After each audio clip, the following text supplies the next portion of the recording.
Saan man pumunta ang urban planner na si Julia Nebrija, dala-dala niya ang kanyang foldable bike. Mabilis daw kasi siya nakakarating sa kanyang pupuntahan. Walang inaalalang parking, gasolina, libre pa raw ang workout. Pero aminado siyang kadalasang buwis buhay pa rin ang pagsuong sa mga highway sa kanyang bisikleta, lalo na sa EDSA. The pollution is actually one of the biggest factors for bikers here in Metro Manila. Majority of the pollution here in the city is vehicular emissions. So when you're biking, of course, you're inhaling a lot of the exhaust coming out of the vehicles. Also, safety is an issue, of course. We have high percentage of road crashes that are due to collisions on the roads. These, of course, are because of poorly designed road safety measures that don't incorporate bikers. Taong 2012 nang simulan ng MMDA ang bike sharing system.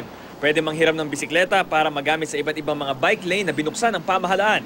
Ayon kay MMDA Chairman Emerson Carlos, pakay pa nilang magdagdag ng maraming bike lane at gawin itong magkakaugnay. Sa Commonwealth Avenue una nagbukas ng bike lane at ang pinakabago sa Rojas Boulevard. Tinanong natin ang pulso ng ilang netizen kung gaano nga ba ka-epektibong solusyon ang pagbibisikleta kontra trapiko. Ayon kay Abby Monic, kailangan magkaroon muna ng ligtas na mga biking lane. Sabi naman ni Leopoldo Durana, mas okay ito kasabay na raw ang exercise. Pero hirit naman ni Scrambled Gegs, sana magkaroon din ng shower sa mga opisina.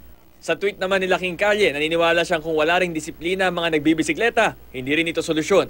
Ayon kay Julia, humigit kumulang 700 mga lungsod ang may dedicated infrastructure na para sa mga nagbibisikleta.